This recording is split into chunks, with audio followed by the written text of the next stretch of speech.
Make a tape block breadboard. I'm using a square block to make a breadboard.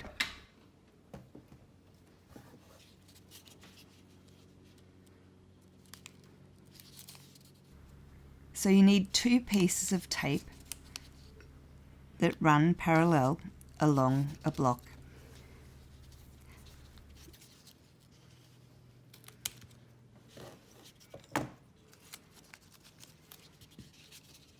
The tape needs to be not too far apart, maybe 5 millimeters.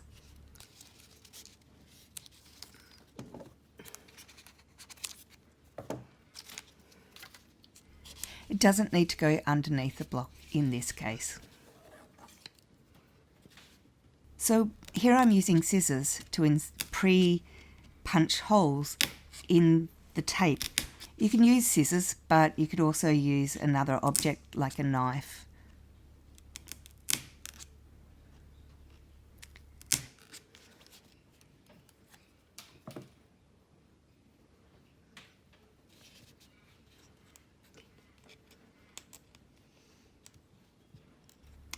The lumpy side on the battery carrier is the plus side and the other side is the negative.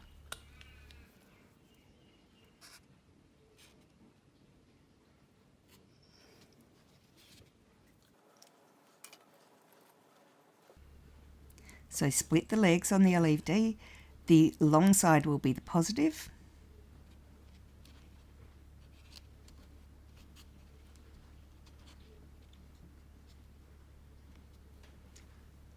And then just experiment with different types of LEDs.